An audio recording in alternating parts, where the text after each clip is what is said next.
আসসালামু আলাইকুম। বাঙালি রান্নাবান্নার আরো একটি নতুন পর্বে আপনাদের সবাইকে স্বাগত। আজকের পর্বে তৈরি করে দেখাবো শুধুমাত্র ময়দা ব্যবহার করে দারুণ মজার একটা নাস্তার রেসিপি।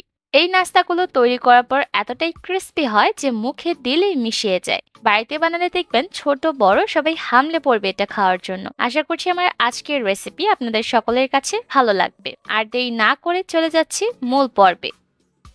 আজকের নাস্তাটা তৈরি করার জন্য আমি একটা বাটির মধ্যে নিয়ে নিলাম 2 কাপ পরিমাপে ময়দা, আর এর মধ্যে দিয়ে দিলাম আধা চা চামচ বেকিং পাউডার, স্বাদ অনুযায়ী দিয়ে দিলাম লবণ। এবার শুকনো উপকরণগুলোকে একসাথে ভালোভাবে মিশিয়ে নিচ্ছি।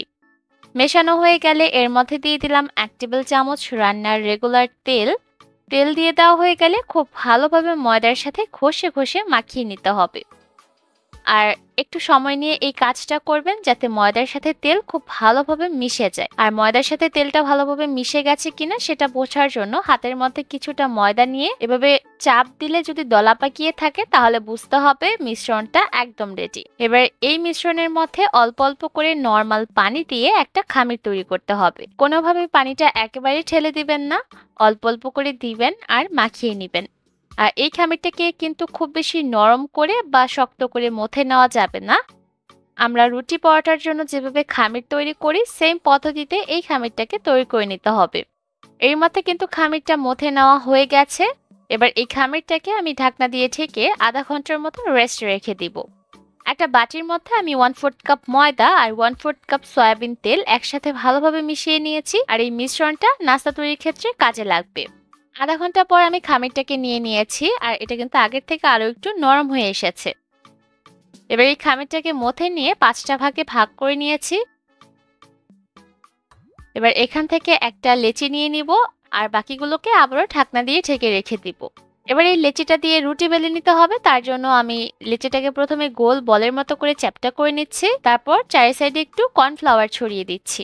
এবার একটা পাতলা করে রুটি বেলে নিতে হবে। আর এই রুটিগুলো তৈরি করার ক্ষেত্রে অবশ্যই একটু পাতলা করে তৈরি করবেন। যত পাতলা করে তৈরি করতে পারবেন নাস্তাগুলো তত বেশি মুচমুচে হবে।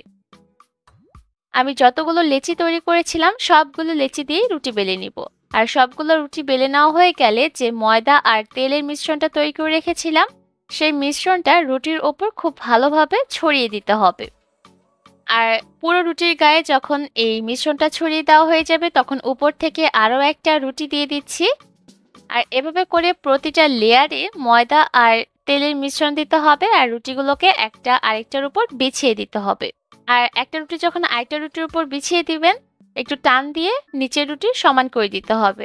ভয় পাওয়ার কোনো কারণ নেই, রুটিটা টান দিলে কিন্তু ছিঁড়ে যাবে না, বরং এটা সামনে চলে আসবে।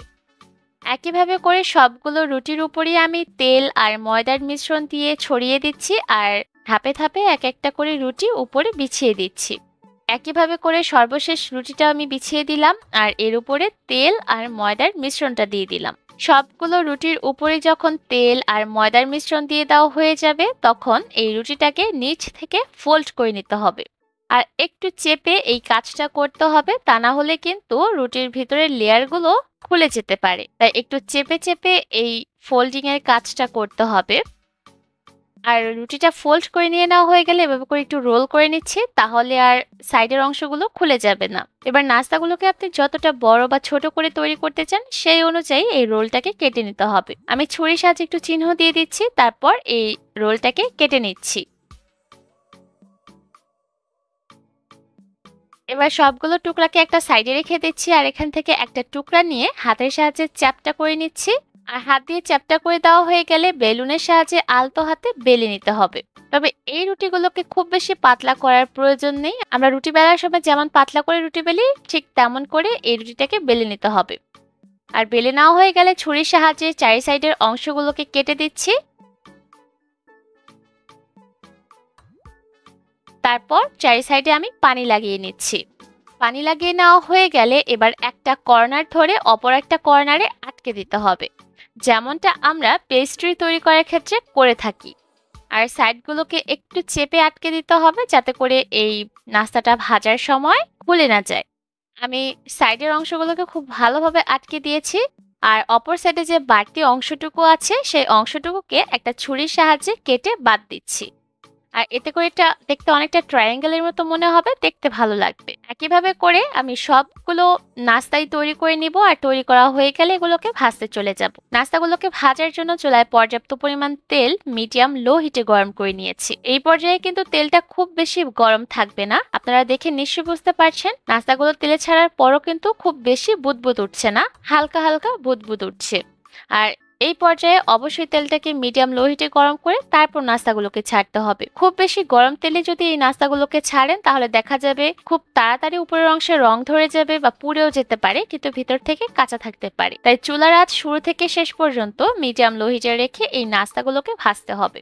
এতে করে দেখবেন নাস্তার ভিতর অংশ খুব সুন্দরভাবে ফুলে ওঠার সুযোগ পাবে, আর ভিতর থেকেও খুব ভালোভাবে সেদ্ধ হতে পারবে। চুলার আঁচ মিডিয়াম লো হিটে রেখে উল্টে পাল্টে এই নাস্তাগুলোকে হালকা বাদামি রং হওয়া পর্যন্ত ভেজে নিতে হবে।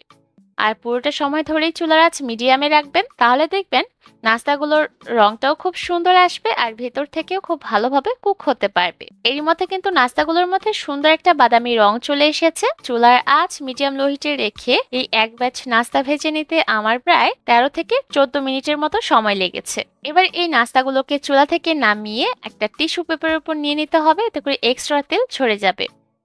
এই নাস্তাগুলো তৈরি করার পর এত বেশি মুচমুচে হয় যে মুখে দিলেই মিশিয়ে যায়। একটা নাস্তা আপনাদের আমি ভেঙে দেখিয়ে দিচ্ছি এটা কতটা ক্রিস্পি হয়েছে। বাইরে থেকে যেমন ক্রিস্পি তেমন ভিতর থেকে সফট। খুব সহজে এই নাস্তাটা তৈরি করে আপনারা চাইলে বাচ্চাদের টিফিনে দিতে পারেন, আবার চাইলে টি টাইম স্ন্যাক্স হিসেবে রাখতে পারেন। কেমন লাগলো আমার আজকের এই রেসিপি অবশ্যই কমেন্টের মাধ্যমে জানাবেন। আজকের মতো এখানেই বিদায় নিব, সবাই অনেক ভালো থাকবেন। আল্লাহ হাফেজ।